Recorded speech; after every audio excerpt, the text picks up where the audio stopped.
Bismillah.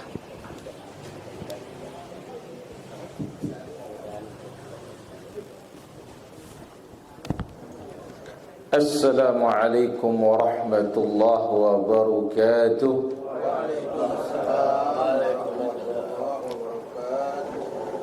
Alhamdulillah, nahmaduhu wa nasta'inuhu wa nastaghfiruh wa na'udzu billahi min shururi anfusina wa min sayyiati a'malina. May yahdihillahu fala mudilla lahu wa may yudlil fala hadiya lahu. Ashhadu an la ilaha illallah wahdahu la syarika lah wa ashhadu anna nabiyyana Muhammadan abduhu wa rasuluhu la nabiyya ba'da. Allahumma salli wa sallim wa barik ala abdika wa rasulika al-Mustafa Muhammadin sallallahu alaihi wa ala alihi wa ashabihi wa man istanna bi sunnatihi ila yaumil qiyamati, amma ba'du. Ma'asyiral hadirin, kaum muslimin rahimanillah wa iyyakum jami'an. Alhamdulillah, marilah kita banyak-banyak bersyukur kepada Allah Subhanahu wa taala. Di kesempatan sore yang berbahagia dan sore yang mulia ini, masih kita diberikan taufik oleh Allah Azza wa Jalla duduk hadir di majalisul dzikir, majalisul ilm. Para hadirin dimuliakan oleh Allah Subhanahu wa taala, Al-Mansur Ibn Al-Mahdi pernah bertanya kepada Al-Ma'mun, sebagaimana dibawakan dalam kitab Al-Hath ala Talabil Ilm wal Ijtihad, pada halaman yang ke-76. Al-Mansur mengatakan, ayahsunu bimithli an yata'allam, layakkah orang-orang seperti diriku ini untuk belajar? Sudah tua, sudah faktor U, sudah ya. Layakkah orang-orang yang seumuran aku ini untuk belajar? Apa kata Al-Ma'mun kepada dia? Faqala wallahi la an tamuta taliban lil ilmi khairun min an tamuta qani'an bil jahli. Engkau mati dalam keadaan menjadi penuntut ilmu, itu jauh lebih baik ketimbang engkau hidup dalam keadaan senang dengan kejahilan. Ya, engkau mati menjadi penuntut ilmu jauh lebih baik ketimbang hidup tetapi ya dalam kejahilan. Maka para hadirin rahmatullah azza wa jalla, sebagaimana kata Imam Ahmad rahimahullah, al-ilmu la ya'diluhu syai'un liman sahhat niyatuhu. Ilmu itu tidak ada yang bisa menandinginya apapun bagi orang yang baik niatnya. Apa baik niatnya? Mengangkat kejahilan dari diri kita dan keluarga kita. Ma'asyiral hadirin rahmatullah azza wa jalla, alhamdulillah, pada kesempatan sore hari ini kita sambung insyaallah taala pembahasan kita di dalam Al-Arba'un Al-Bukhariyah, dan sudah kita ambil kemarin hadis nomor 6 dalam Fadlul Ilmi wad Da'wah. Sekarang masuk kita ke Fadlul Da'wahnya. Iqra' alaina hadis nomor 7. Yang terakhir kemarin, man yuridillahu bihi khaira yufaqihu fid din. Barang siapa yang dikehendaki baik oleh Allah, Allah fahamkan dia urusan agama. Sabilul faham, jalan pemahaman itu, inilah dia ilmu ini. Naam, fadhal iqra' alaina. Bismillah, alhamdulillah, salatu wassalamu ala Rasulillah wa ala alihi wa ashabihi wa man tabi'ahum bi ihsan ila yaumiddin. Amma ba'd.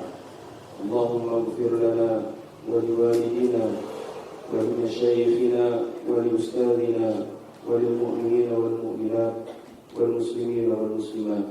Allahumma inna nas'aluka 'ilman nafi'a wa na'udzu bika 'ilmin la ينفع. قال المؤلف حفظه الله تعالى: الحديث السابع عن عبد الله بن عمرو رضي الله عنهما قال: قال رسول الله صلى الله عليه وسلم: بلغوا عني ولو آية. Hadis ke-7, perintah menyampaikan ajaran Islam. Dari Abdullah ibn Amru radhiyallahu Dari Abdullah ibn Amrin radhiyallahu anhuma berkata Rasulullah sallallahu alaihi wasallam bersabda, sampaikan dariku sekalipun satu ayat. Ahsant. Barakallahu fikum. Barakallahu fikum. Alhamdulillah, ini hadis yang ke-7 dari Al-Arba'un Al-Bukhariyah, hadis-hadis pilihan dalam Sahih Bukhari tentang iman, tentang hukum dan tentang akhlak. Masuk kita ke hadis yang kedua dalam fadlu al-ilm wa da'wah. Kalau fadlul ilm, keutamaan ilmu sudah berlalu. Bahwasanya orang yang dikehendaki baik adalah orang-orang yang belajar. Maka kalau dia belum mempelajari agama ini pertanda masih Allah belum menghendaki dia baik. Nah, sore ini akan kita ambil tentang fadlul da'wahnya, keutamaan menyampaikan ilmu.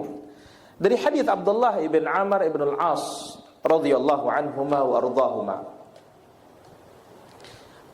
Beliau mengatakan, qala Rasulullah sallallahu alaihi wasallam. Abdullah bin Amr bin As, orang yang ke-8, orang yang ke-9 yang paling banyak menghafal hadis Nabi sallallahu alaihi wasallam. Abu Hurairah nomor 1, Abu Sayyab. Berapa hafalannya Abu Sayyab, Abu Hurairah? Hadisnya ya? Iya. 5.374. Ahsanta. Abu Hurairah. Nomor 2 siapa, Bang? Ibnu Umar. Ayo, nomor 3. Anas bin Malik. Nomor 4. Ibunda Ansah radhiyallahu anha. Nomor 5. Anas bin Malik. Ibnu Mas'ud. Ibnu Abbas. Kemudian Jabir ibn Abdullah, kemudian Abu Sa'id al-Khudri, kemudian Abdullah ibn Mas'ud, barulah beliau Abdullah ibn Amr bin As. Beliau menghafal dari Nabi sallallahu alaihi wasallam 700 hadis. Abdullah ibn Amr bin As, beliau menghafal dari Nabi sallallahu alaihi wasallam 700 hadis. Dan beliau salah satu al-abadilah al-arba'ah, 4 sahabat alim, umurnya sejawat, mirip. Itulah dia Abdullah bin Umar, Abdullah bin Abbas, Abdullah bin Amr bin As, dan satu Abdullah ibn Zubair, disebut dengan al-abadilah al-arba'ah. Nah, beliau mengatakan Rasulullah sallallahu alaihi wasallam bersabda, "Ballighu anni walau ayah." Sampaikanlah yang datang dariku meskipun 1 ayat. Wa hadithu an bani Israil wala haraj. Dan sampaikan yang datang dari Bani Israel wala haraj, tidak mengapa.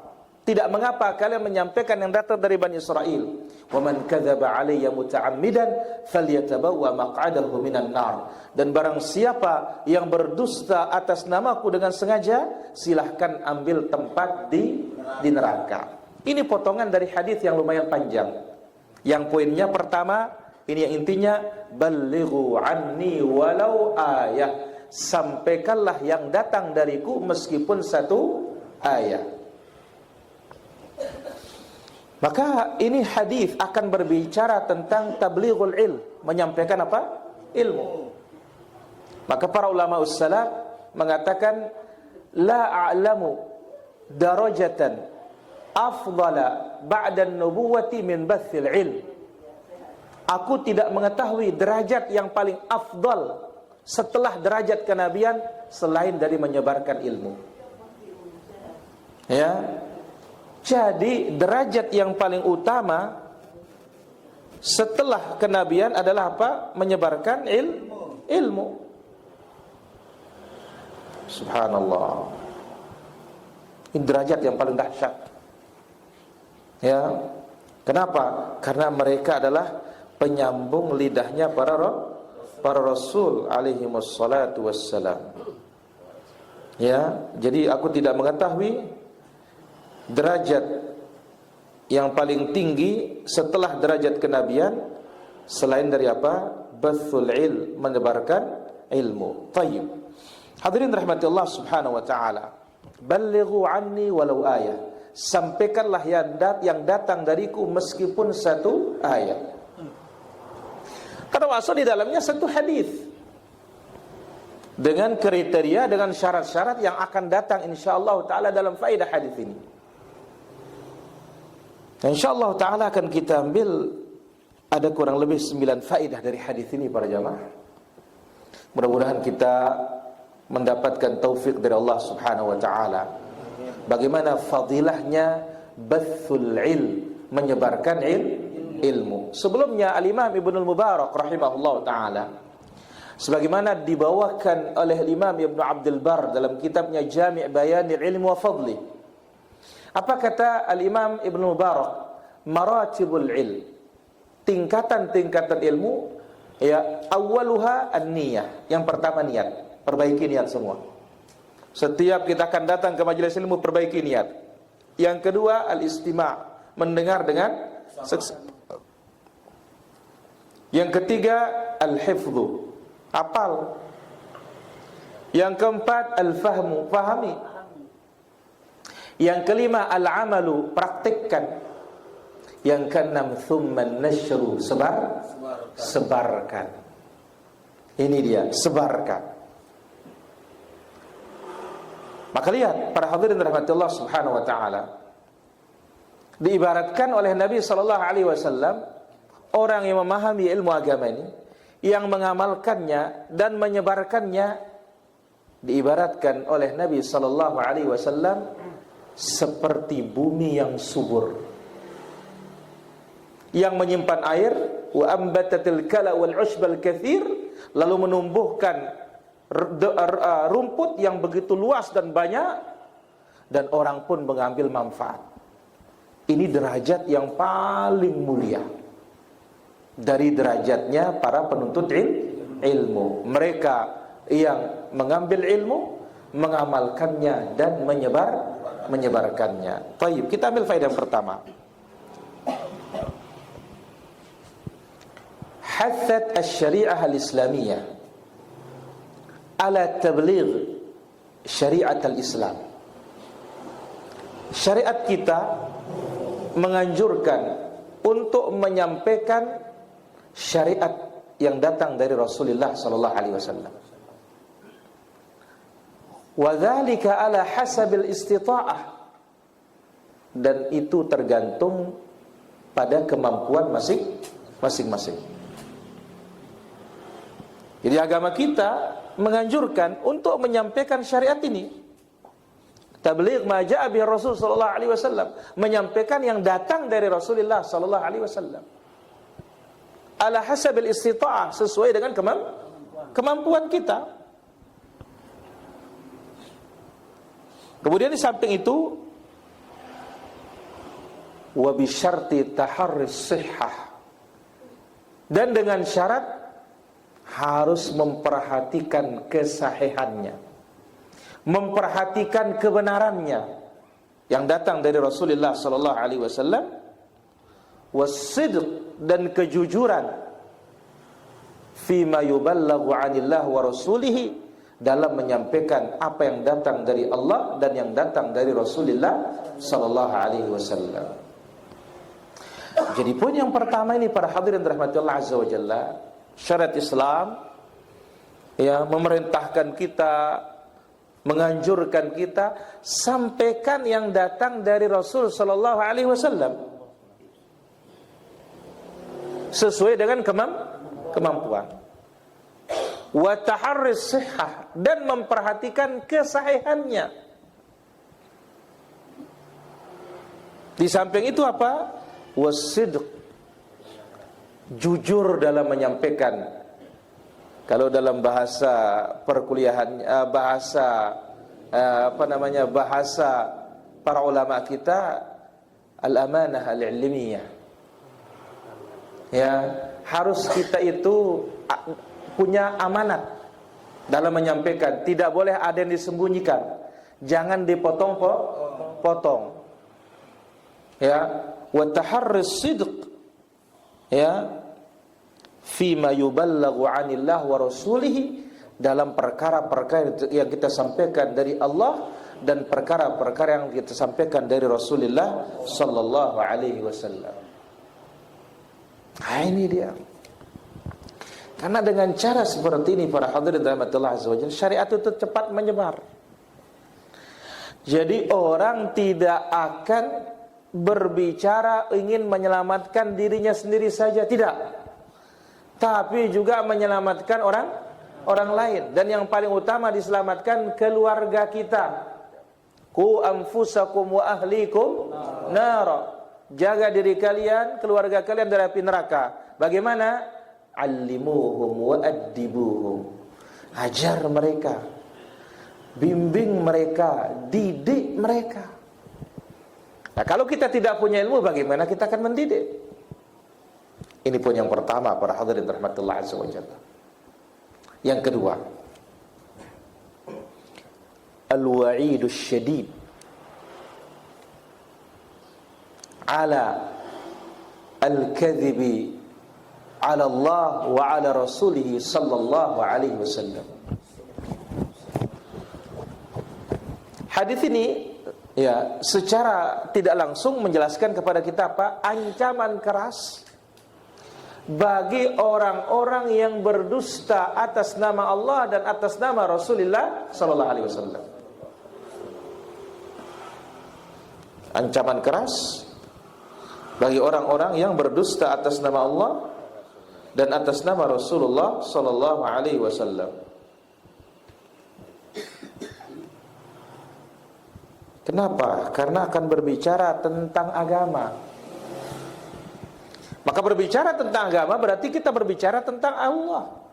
Berbicara tentang agama berarti kita berbicara tentang Rasulullah sallallahu alaihi wasallam. Maka di sini ancaman keras bagi orang-orang yang berdusta atas nama Allah, berdusta atas nama Rasulullah sallallahu alaihi wasallam. Wa huwa min akbaril kabair. Dan ini bagian dari dosa besar yang sangat besar. Maka Allah azza wa jalla sebutkan dalam suratul A'raf ayat 33, ini haram paling haram. Berdusta atas nama Allah, ini haram paling haram. Qul innama harrama rabbiyal fawahish ma dhahara minha wa ma batan wal ithma wal baghya bighairil haqq wa an tusyriku billahi ma lam yunazzil bihi sultana wa an taqulu 'ala Allahi ma la ta'lamun. Katakan ya Muhammad, Rabbku mengharamkan kekejian, zina dan semisalnya. Nah, yang nampak maupun tersembunyi. Perbuatan dosa, melampaui batas tanpa hak. Wa an tusyriku billah, syirik kepada Allah. Terakhir, berkata atas nama Allah tanpa ilmu. Ini dia. Jadi orang menyampaikan agama tanpa dalil, inilah dia orang-orang berkata atas nama Allah tanpa ilmu. Ini haram paling haram. Maka hadis ini kandungannya, balighu anni yang datang dariku. Berarti kalau tidak datang dari Nabi, dusta apa tidak kita? Dusta. Kita akan dusta. Maka kelanjutan hadis ini, Nabi sallallahu alaihi wasallam menyebutkan, man kadzdzaba alayya muta'ammidan falyatabawwa maq'adahu minan nar. Siapa berdusta atas namaku dengan sengaja, silakan ambil tempat di neraka. Maka bahaya sekali menyampaikan hadis palsu, menyampaikan hadis dhaif jikalau tidak disertakan dengan derajatnya. Maka sebagaimana dibawakan dalam Al-Kitabul Kabair, di antara dosa besar itu adalah berdusta atas nama Rasulullah sallallahu alaihi wasallam. Di sana di tahqiqnya Syekh masyhur dibawakan athar dari salaf, yang mana ulama hadis yang punya tugas di sini. Karena ulama hadis menjelaskan ini perawi pendusta, ini perawi tukang ngibul, ini perawi tukang buat hadis, ini perawi Jahmi, ini perawi ya Rafidhi, ini perawi mubtadi'. Ditegur dia, ama takhaf ayakuna haula khasma'uka yaumil qiyamah. Hai sahibul hadis, karena ini tugasnya ahlul hadis untuk memisahkan mana nanti hadisnya yang diterima atau tidak diterima. Ditegur dia, apa engkau tidak takut mereka yang engkau katakan pendusta, tukang buat hadis, apa engkau tidak takut mereka menjadi musuhmu hari kiamat? Apa katanya? La iyakuna haula ya khasmi, ya khairul li min ayyakuna khasmi Rasulullah sallallahu alaihi wasallam. Mereka jadi musuhku hari kiamat lebih baik katanya ketimbang yang menjadi musuhku Rasul sallallahu alaihi wasallam. Yang mana dia akan mengatakan, ya, ini sunnahku, kenapa engkau tidak bela dia? Karena beda berdusta atas nama Allah, berdusta atas nama Rasul dengan berdusta atas nama orang lain. Sehingga dalam riwayat itu, inna kadziban alayya laysa ka kadzibin ala ahadin ghairi. Berdusta atas nama Rasul tidak sama dengan berdusta atas nama selain Rasul. Bayangkan sekarang, orang kan sekarang banyak berhusnudzon, ya, meskipun dhaif yang penting kan hadis katanya. Ya. Terus begitu, ini kan Abu Hurairah, masa Abu Hurairah dhaif? Bukan Abu Hurairah yang dhaif, tapi di bawahnya siapa? Maka para hadirin rahmatullah azza wa jalla, ya, ancaman keras berdusta atas nama Allah, berdusta atas nama Rasul sallallahu alaihi wasallam, dan ini bagian dari kabairudz dzunub. Bahkan ini haram yang paling haram. Faedah yang ketiga.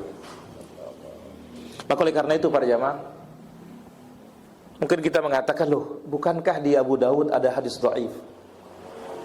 Tirmidzi, Nasa'i, Ibnu Majah, apalagi yang lainnya.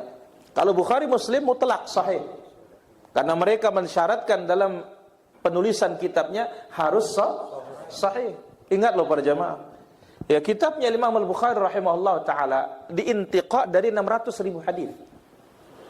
Dari 600.000 hadis dipilih, difilter, keluarlah dia kalau tanpa pengulangan sekitar 2.500-an sekian. Kalau dengan pengulangan sekitar 7.000 sekian hadis. Dan dia, ya, kitabnya diuji oleh Imam Ahmad rahimahullah taala, diuji oleh Yahya ibn Ma'in rahimahullah taala. Ini pengujinya kitabnya, ya.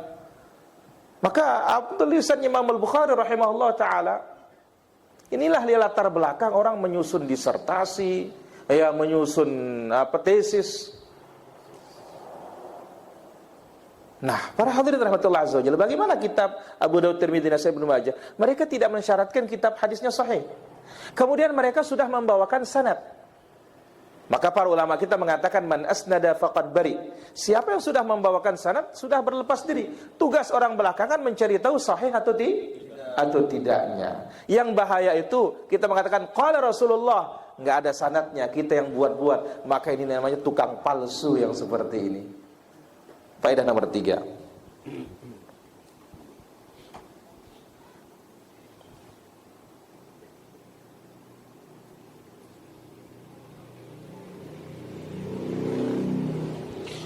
Wujubu tablighil ilm al-mawruthi an Rasulillah sallallahu alaihi wasallam.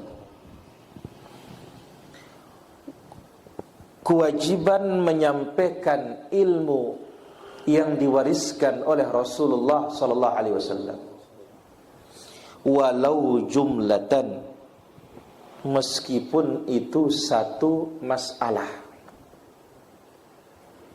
meskipun itu satu kalimat.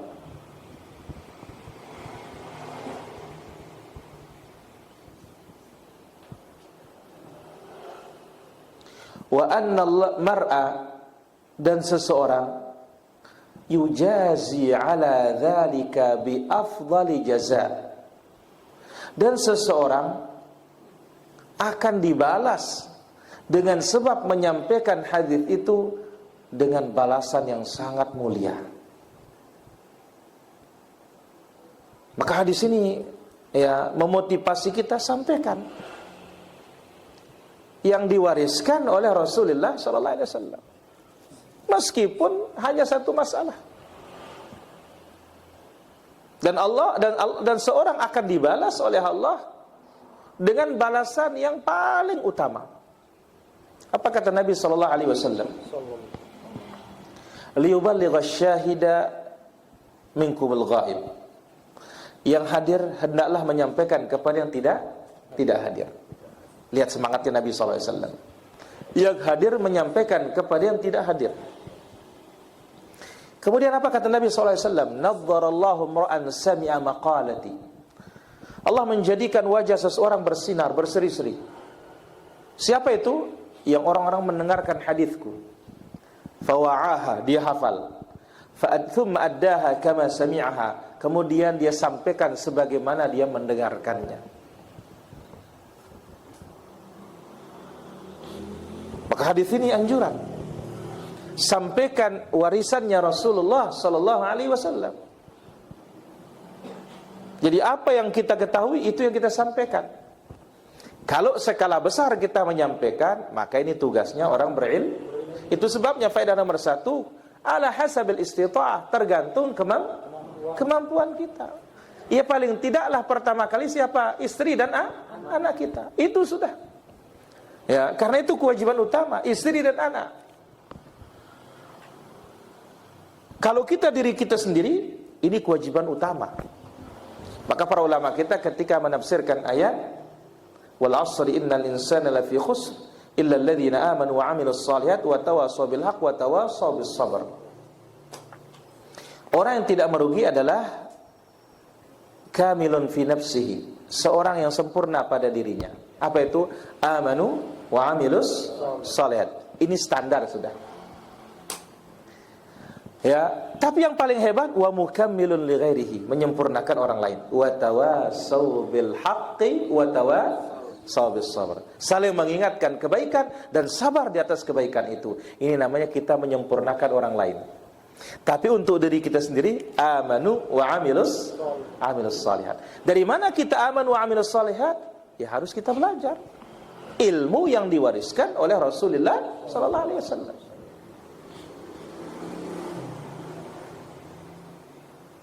Maka sampai para ulama ussalaf, mereka kalau ingin mengokohkan ilmu mereka sampaikan ilmu yang mereka hafal itu kepada as-sibyan, anak-anak kecil.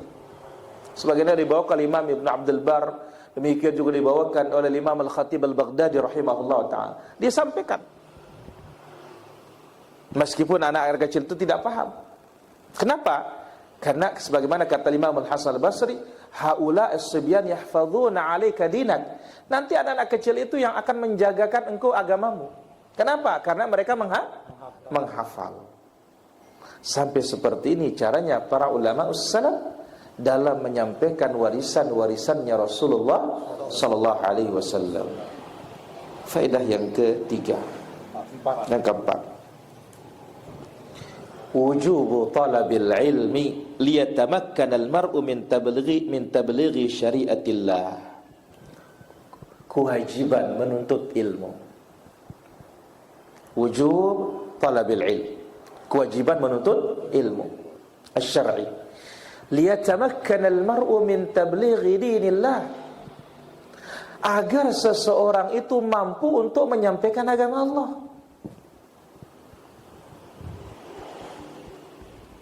Ya. Jadi bagaimana mungkin kita akan menyampaikan agama Allah kalau kita tidak punya apa? Ilmu. Sehingga orang Arab mengatakan apa? Faqidus syai' la yu'ti. Orang yang kehilangan sesuatu tidak bisa atau tidak mungkin akan memberi. Ya, jadi supaya kita bisa menyampaikan agama Allah ini harus kita menuntut ilmu. Wa anna tabligh ad-da'wah min furudil kifayah.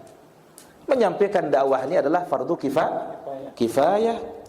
Wa annahu min mahamil anbiya, dan ini tugasnya para nabi, tugasnya para rasul alaihi wassalatu wassalam. Maka ma'asyiral hadirin yang dirahmati Allah Subhanahu wa taala, yang namanya bathul ilm, menyebarkan apa?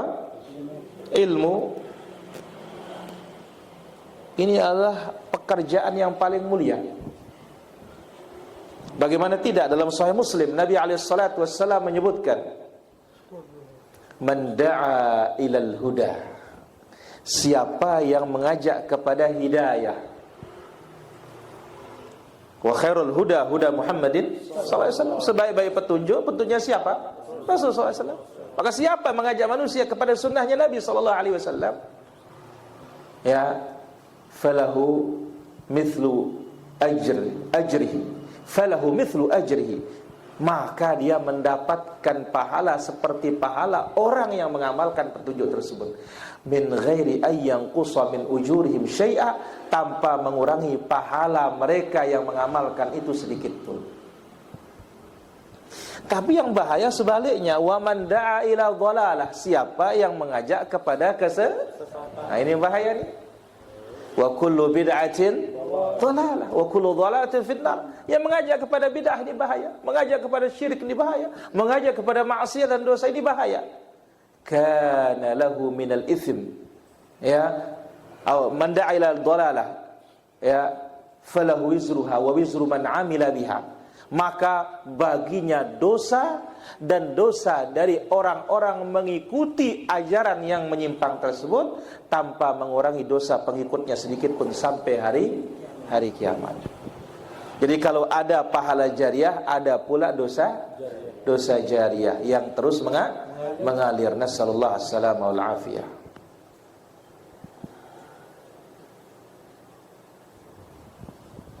Jadi para hadirin rahmatullah azza wa jalla, menuntut ilmu wajib. Apalagi yang ingin menyampaikan apa? Dakwahnya Rasulullah sallallahu alaihi wasallam, warisannya Nabi sallallahu alaihi wasallam. Karena ingat, sebagaimana kata Imam Al-Hasan Al-Basri, dibawakan dalam Syiar A'lam Nubala, begitu juga dibawakan oleh Umar bin Abdul Aziz rahimahullah taala. Ya, mereka mengatakan, al-'amilu bi ghairi ilmin yufsidu akthar mimma yuslih. Orang yang beramal tanpa ilmu akan lebih banyak merusak daripada memperbaiki. Baik. Faedah berikutnya, yang kelima,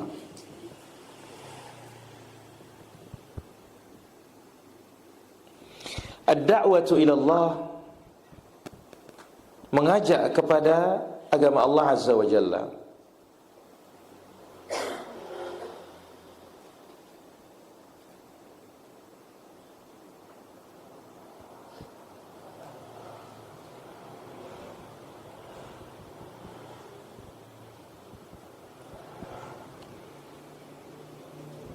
Asyrafu maqamatil 'abd, kedudukan hamba yang paling mulia.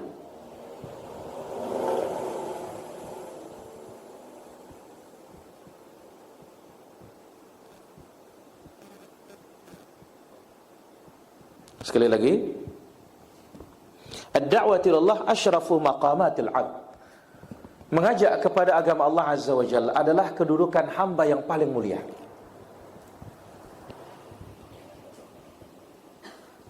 Kedudukan hamba yang paling afdal, kedudukan hamba yang paling utama. Fahiya la tahsulu illa bil ilm, tugas itu tidak akan terwujud kecuali dengan ilmu. Tugas itu tidak akan terwujud kecuali dengan ilmu. Alladhi yad'u bihi atau alladhi yad'unahu ilaihi, tugas itu tidak akan terwujud kecuali dengan ilmu.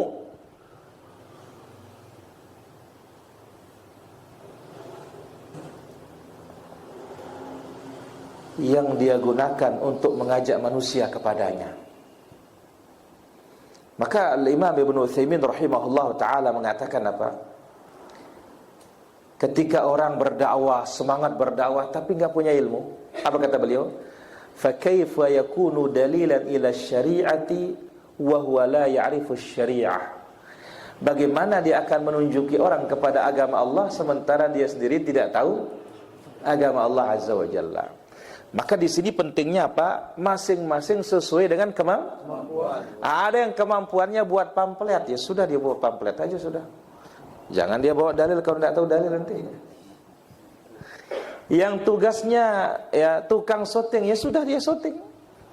Itulah cara yang mampu dilakukan. Yang tugasnya cetak kitab, ya sudah dia cetak kitab sudah. Yang tugasnya menyiapkan tempat, ya sudah dia siapkan tempat. Ini namanya bihasabil istita'ah, tergantung kemampuan. Dan semuanya itu sebagaimana disebutkan para ulama kita, wa nasikhul ilmi, tukang tulisnya, wa qari'ihi, tukang bacanya, hum fil ajri sawa, sama pahalanya itu. Tukang catatnya, tukang bacanya, yang mengamalkannya, semuanya dapat bagian semuanya dari hadis Nabi sallallahu alaihi wasallam, yaitu ballighu anni walau ayah. Dibawakan di sini para hadirin rahmatullah azza wa jalla, dibawakan oleh Imam Al-Mizzi rahimahullah dalam kitabnya Tahdzibul Kamal fi Asma'ir Rijal, jilid 16 halaman 20. Qala Ibnu Mubarak, Al-Imam Ibnu Mubarak rahimahullah mengatakan, la a'lamu ba'da an-nubuwati darajatan afdala min bathil ilm. Tidak ada yang aku ketahui tingkatan yang paling utama setelah kenabian selain daripada menyebarkan ilmu. Tidak ada yang aku ketahui tingkatan yang paling mulia setelah tingkatan kenabian selain dari menyebarkan ilmu.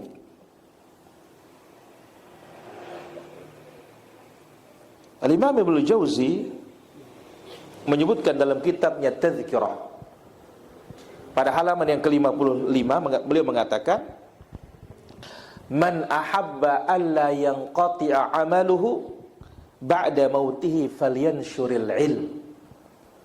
Siapa yang menghendaki amalannya tidak terputus, pahalanya tidak terputus setelah kematian, sebarkanlah ilmu. Maka di dunia ini orang yang paling banyak pahalanya siapa coba? Rasulullah SAW. Ini kita ini membaca hadis beliau dapat transfer terus. Subhanallah. Kita sebut Imam Al-Bukhari, kita baca hadisnya, Imam Bukhari dapat terus.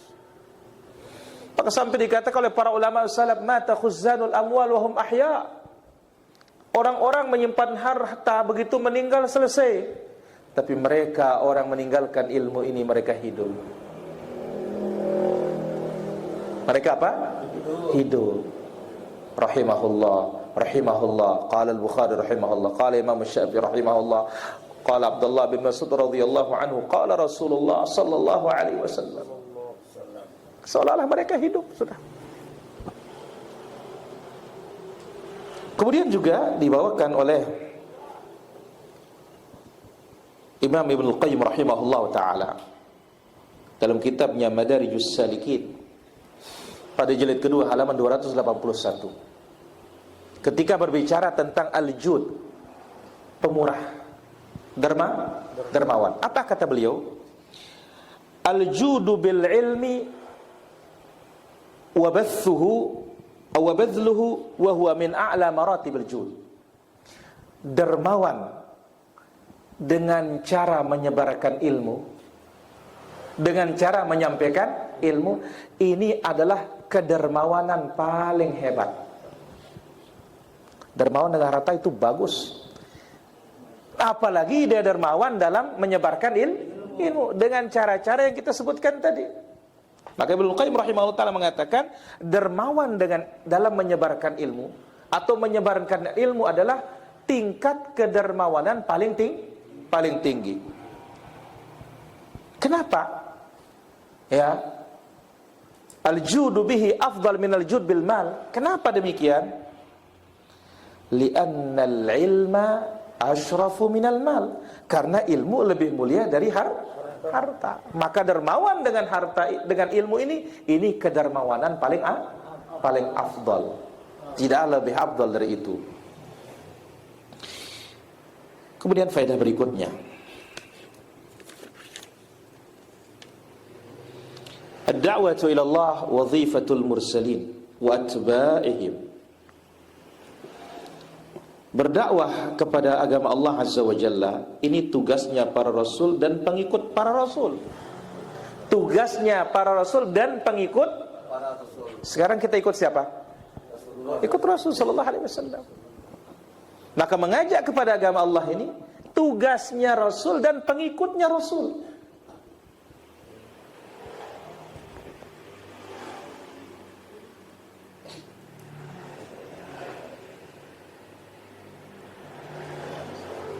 Tugasnya siapa?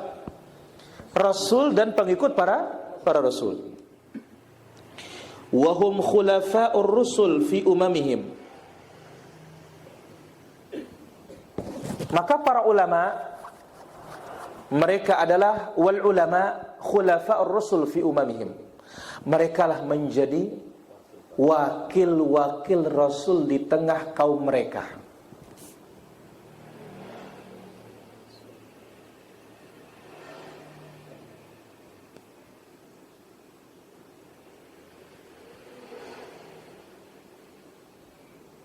Waqad amara Rasul sallallahu alaihi wasallam bitabligh anhu. Rasul kita sallallahu alaihi wasallam memerintahkan untuk menyampaikan yang datang dari beliau. Jadi kita sekali lagi mengajak kepada agama Allah, tugasnya Rasul dan para pengikut Rasul. Dan para ulama itu, para dai tersebut adalah wakil-wakil ya para rasul di tengah-tengah umat mereka, kaum mereka. Dan Rasul telah memerintahkan untuk menyampaikan yang datang dari beliau, meskipun satu ayat, walau hadithan, meskipun satu hadis. Fatablighu sunanihi ilal ummah afdal min tablighi siham ila nuhuril adu. Menyampaikan sunnah kepada umat ini lebih afdal daripada menyasar anak panah ke leher para musuh. Sekali lagi, menyampaikan sunnah ini kepada umat lebih afdal daripada membidikkan anak panah ke leher para musuh. Kenapa bisa demikian?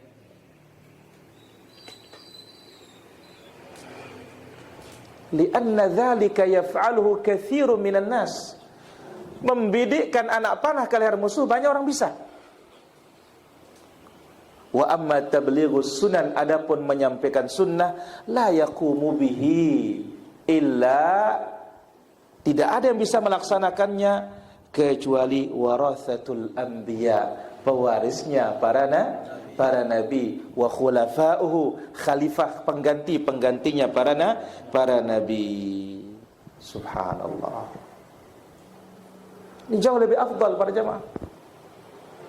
Sehingga diungkapkan oleh para ulama kita, dima'us syuhada la yusawiha illa midadul ulama. Darahnya orang-orang mati syahid itu tidak ada yang bisa menyamainya kecuali tintanya para ulama. Karena sebagaimana sabda Nabi SAW dibawa ke Imam Ahmad rahimahullah ta'ala dalam musnadnya, jahidul kuffar atau jahidul musyrikin bi amwalikum wa anfusikum wa alsinatikum. Berjihadlah melawan orang kafir itu dengan harta kalian, dengan diri kalian, dan dengan lisan-lisan kalian. Sekarang lisan itu diterjemahkan dengan apa? Pena, menulis kitab. Maka ini bagian dari jihad. Maka tidak ada yang semisal dengan darahnya para syuhada illa midadul ulama, kecuali tintanya para ulama. Ingat, membidikkan anak panah insyaallah orang belajar cepat, dan kebencian kepada musuh itu pasti ada.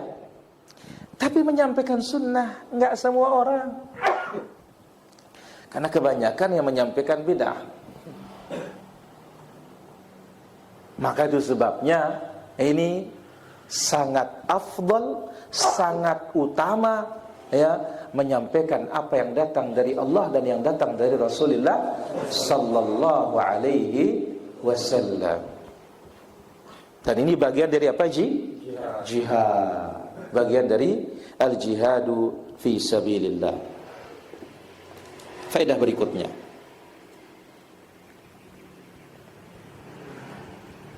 ini kita jadikan faedah yang terakhir saja. Al-jihadu naw'an. Jihad itu ada dua macam.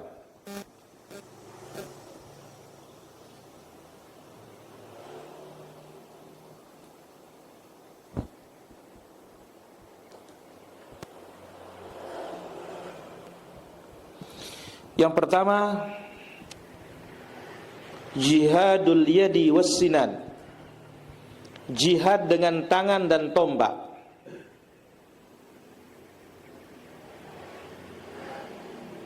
Dengan apa? Tangan dan tombak. Tangan dan tombak. Wal musyariku fihi katsir. Yang ikut serta di dalamnya banyak. Yang ikut serta di dalamnya ramai.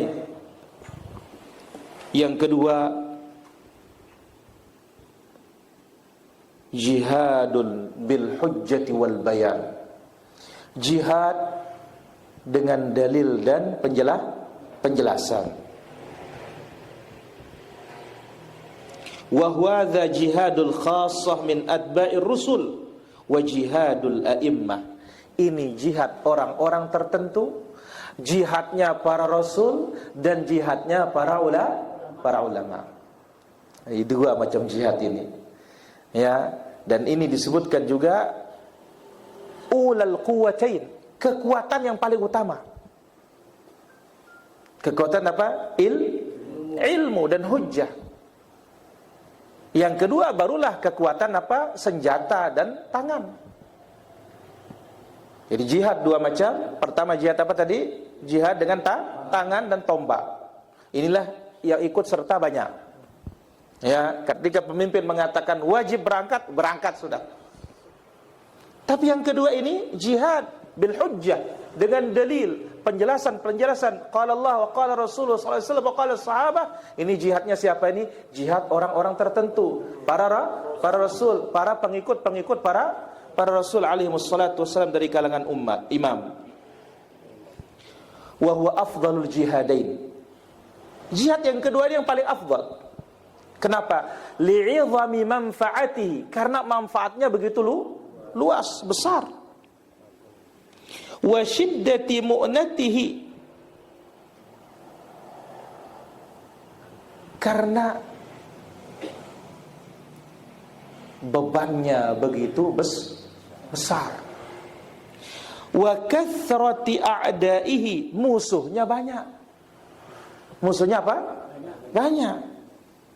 Nah, kalau jihad angkat senjata pedang ini, yang musuh kita kan kafir, karuan ya. Tapi sekarang kalau kita menyampaikan dakwahnya para nabi dan para rasul, siapa musuh kita? La ilaha illallah. Nabi saja sudah contohnya. Nabi sudah contohnya. Bayangkan, sudah keluarganya, paman-pamannya di musuhnya. Lain lagi kafir Quraisy yang lain lagi munafik, lain lagi kafir, lain lagi musyrikin, lain lagi Eropa, lain lagi Persia. Ya. Maka Allah Azza wa Jalla sebutkan dalam suratul Furqan, fala tuti'il kafirin wajahidhum bihi jihadan kabira. Jangan patuhi orang-orang kafir. Ya, jihadlah terhadap mereka dengan jihad yang besar, bil Quran. Jihad yang besar dalam ayatnya adalah berjihad dengan apa? Al-Quran, menyampaikan hujjah kepada mereka. Baik, itulah dia para hadirin rahmatullah Allah Azza wa Jalla, fawaid yang bisa kita ambil dari hadis yang mulia ini. Mudah-mudahan ini menjadi motivasi kita untuk belajar. Setelah kita belajar, kita amalkan. Nah, disinilah dia kesempatan kita untuk menyampaikan. Ya, kesempatan kita untuk menyampaikan. Semoga apa yang kita ambil bermanfaat. Sallallahu ala nabiyina Muhammad wa ala alihi washabihi ajma'in. Wa akhiru da'wana alhamdulillahi rabbil alamin. Tafadhalu kalau ada pertanyaan. Nah, nanti Abu terakhir penutup biar dia seru sedikit. Di luar dulu Abu. Bahaya kalau Abu duluan, nanti sakit nanti orang. Ada sul enggak? Ayo. Terima kasih Ustaz. Saya tadi tentang dosa jariah. Nah ini suatu amalan yang dilaksanakan secara turun temurun. Ini merupakan warisan, dan di dalam generasi-generasi itu, ya mohon maaf, ini terlibatlah orang tua saya di generasi yang terakhir. Dia yang mengajarkan ilmu itu yang ilmu yang bijak lah ya. La ilaha illallah. Terus saya selaku anak ingin agar orang tua saya ini bersih dari ini, akhirnya tidak lagi dilanjutkan itu. Bagaimana sikap saya, karena ini sudah kalau orang tua menerima dari orang tuanya, berarti apa? Anak ngirim dosa kepada orang tuanya. Tapi sekarang sampai ke generasi bapak sudah stop karena sudah mendapatkan hidayah sunnah, berarti selamat orang tuanya. Ya, doakan mudah-mudahan diampuni oleh Allah Subhanahu wa taala, mungkin karena kejahilannya. Allah taala ala wa alam. Tadi itu ucapan Al-Imam Al-Hafidz Al-Mundhiri dalam kitabnya Targhib Nasikhul Ilmin Nafi', yang menulis ilmu yang bermanfaat. Lahu ajruhu wa ajru man qara'ahu. Dia dapat pahala dan dapat pahala dari yang membacanya. Subhanallah. Au katabahu au amila bihi ma baqiya khattuhu, atau yang mencatatnya atau yang mengamalkannya selama buku itu masih tulisannya. Maka ini hebatnya, namanya ilmunya Rasulullah sallallahu alaihi wasallam. Naam, tafadhal, ada lagi yang bertanya? Sul? Aneh?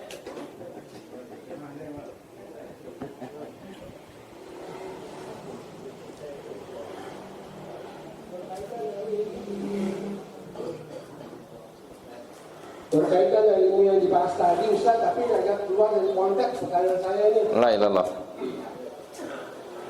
Ini teman saya Ustaz, kalau dia nasihati istrinya selalu dengan kata-kata kasar. La ilaha illallah. Kata-kata kotor, Ustaz. Tolong nasihat supaya saya bisa sampaikan nanti kepada teman saya itu, Ustaz. Baik, bagaimana katanya nasihati dengan kata-kata kotor? Berarti itu bukan nasihat namanya itu.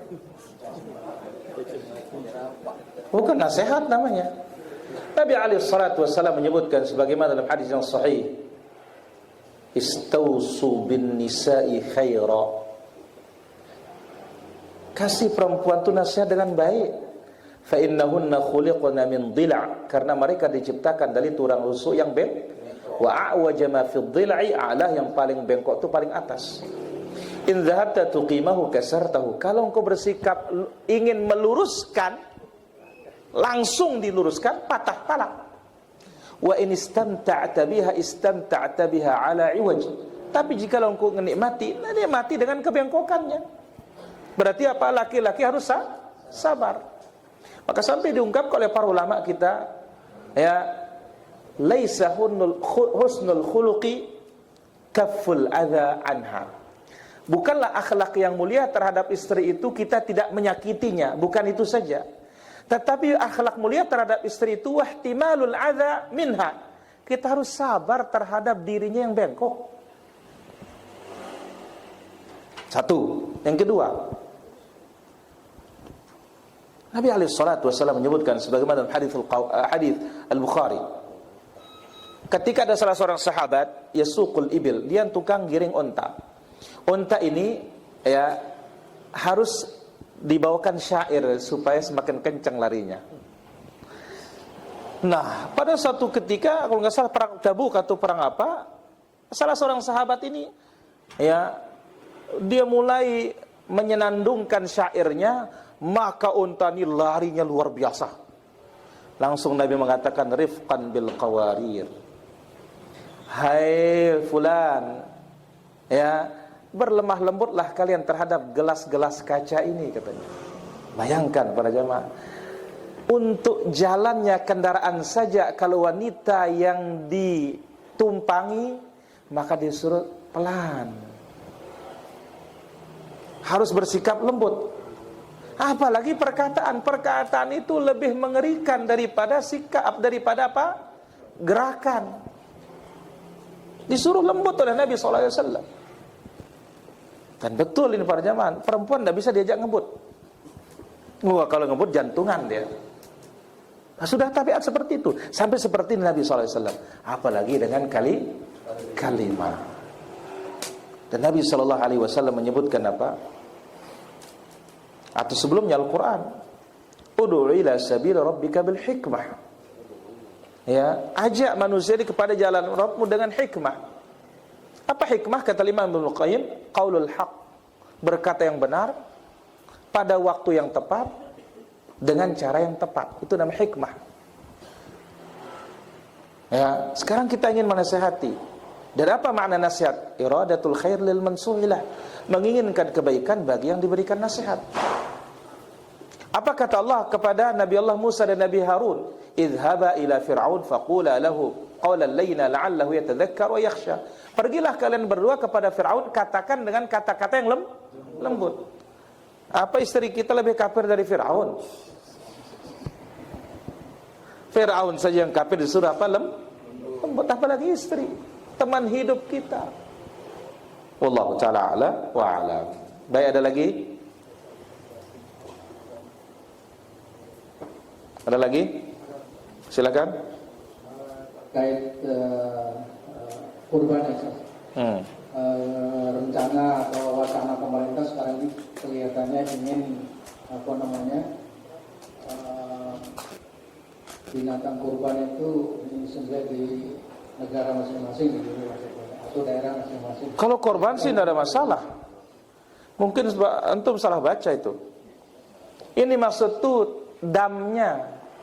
Tapi ada fatwa jelas dari Majelis Ulama, ya, haram orang nyembelih di luar tanah haram itu, karena kaitannya dengan haram, kaitannya dengan haji, ya. Dan itu semua bahasanya fuqaha, tidak ada yang mengatakan bolehnya di rumah untuk disembelih. Ya, itu dam, mungkin salah baca itu. Ya, kalau korban sih memang bagaimana mau disembelih di Mekah? Ya kita di sini. Ya, itu salah baca karena saya baca juga beritanya. Ya, Allah taala ala wa alam. Baik, Gobang. Jadi Ustaz, di tengah-tengah kajian kita berdakwah dengan kemampuan apa yang akan dimiliki Ustaz. Dan yang ahli usul berdakwah dengan usulannya di Ustaz. La ilallah. Maka sore ini izinkan saya bertanya anak saya kedua dong Ustaz. No, ada berkatuan saya kedua nah, ndotang 5 taram wah. Ayat yang pertama Ustaz, saya dulu kan kalau berguru itu banyak sekali guru saya Ustaz. Tapi di dalam kita berguru itu tidak pernah baik dia nyebut arahnya Ustaz. Saya Siti Jenar, Wali Songo, Soekarno yang diajak Ustaz.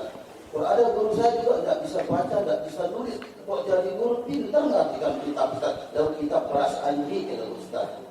Bagaimana kita mendapat ilmu seperti itu Ustaz? Mbah suah liwat benih boleh pelajarin. Ini teman tahu ini macam dong ketua nangta. Kakak Dahlin. Nah, kan aku punya anak 6 Ustaz. La ilaha illallah, masya Allah. Terus berdakwah dengan istri saya di rumah. La ilaha illallah. Nah, tapi yang ikut sama saya itu 4 orang. Ya, yang laki-laki itu. Yang 2 nggak ikut. Yang 2 itu tidak ikut. Kenapa dia nggak ikut? Kan saya dakwah bilang dia. Kalau aneh mak. Sida jana ngaji besida mu pahala. Ba aku ni pula ngaji ba aku ni mu pahala enggak anak. Ka barang-barang. Ikut sunnah Rasulullah. Allahumma shalli alaihi. Jadi mana-mana kabeh dia dulu. Kalau orang tak cerita Ustaz. Terus? Jadi dia beda kamu sudah tahu saja Pak Suina, mungkin dia akan untuk mudah-mudahan. Mungkin yang sini sendiri ngikutin kan. Oh ya. La ya Allah. Doakan dia dapat hidayah. Ya, datang kepada Nabi sallallahu alaihi wasallam Abu Hurairah, "Ya Rasulullah, ibuku ini belum menerima." Didoakan oleh Nabi sallallahu alaihi wasallam. Dikasih tahu oleh sahabat, "Inna Dausan asad." Kabilah Daus, kabilahnya Abu Hurairah ini masih durhaka ya Rasul, enggak mau nurut, katanya. Allah mahdi Dausan wa'ti bihim. Ya Allah, berilah petunjuk kepada Daus, datangkan dia. Ini kafir, apalagi ini masih muslim. Jelas? Jangan putus asa. Lanjut Abu. Boleh satu kan? Boleh karing satu Kang. Kami ini. Ala batuku bagian yang dijelek, no, datang balik. Bantu aku kasih dulu, bantu apa? Nungkat anggota aku si mereka anak ini yang mereka, beri asalnya dia nyala aku. Mainan masang senggeger nih. Ini kan Ustaz. Pasang aku PP 500 kan? La ilaha illallah. Tak seduk ini. Ujian iman kah? Saya lanjut dulu sama Pak. Sebut sarana, resiti ya langsung buat ayamnya kan. Mas gunung waktu harus gunung dia wadah. Anak wadah langsung ayam bangkit. Mati nak kajian.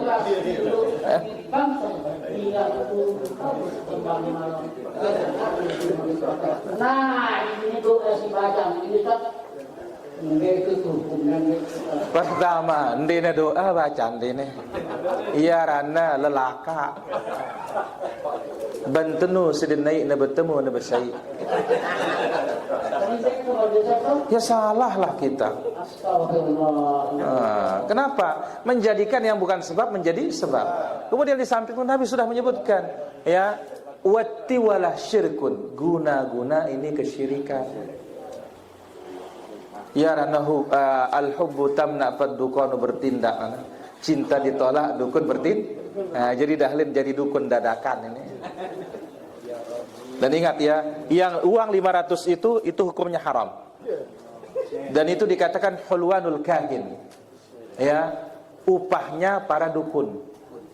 Ini hukumnya haram betul ini. Allah taala ala wa alam. Tobat entar tak ada. Enggak, lanjut Abu.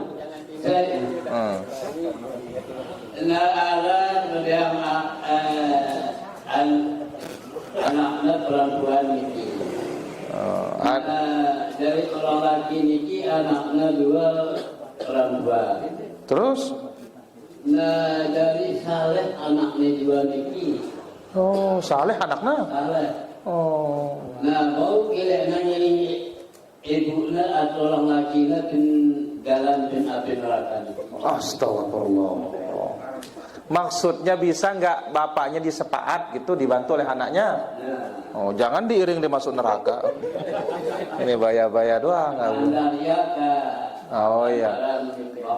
Baik, kita katakan kalau orang tuanya asal bertauhid, maka insya Allah anaknya bisa memberikan dia syafaat. Di samping itu doa. Nah, disebut oleh Nabi SAW dalam hadis Muslim, "Idza mata ibnu Adam inqata'a anhu 'amaluhu illa min thalath." Ketika anak Adam meninggal dunia, terputus segala amal yang baru ya, kecuali dari 3, salah satunya anak yang saleh mendoakan. Jelas Abu? Jelas. Lanjut dulu. Lanjut.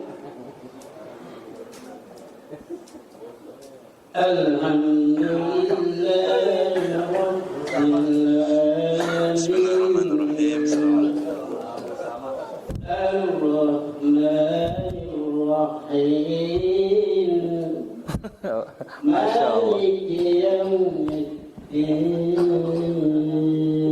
Masya Allah. Iyyaka na'budu wa iyyaka nasta'in. Ihdinas siratal mustaqim. Siratal ladzina an'amta 'alaihim. Ghairil maghdubi 'alaihim waladdallin.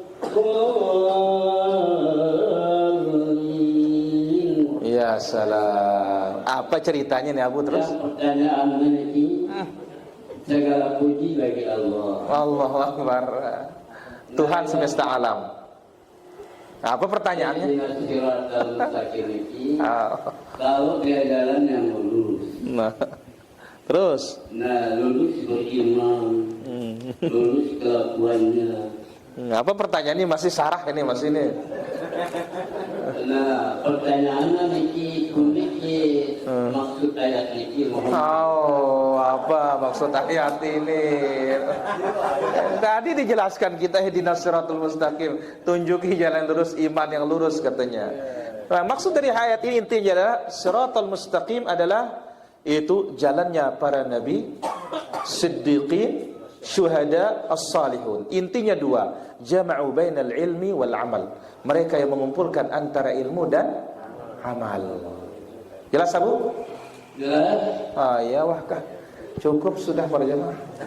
Ini mau hujan sudah, kasihan antum semua nih. Ya, barakallahu fikum. Kita sambung lagi insyaallah taala. Wassallallahu ala nabiyina Muhammad. Subhanakallahumma bihamdika asyhadu an la ilaha illa anta astaghfiruka wa atubu ilaik. Assalamualaikum warahmatullahi wabarakatuh. Mada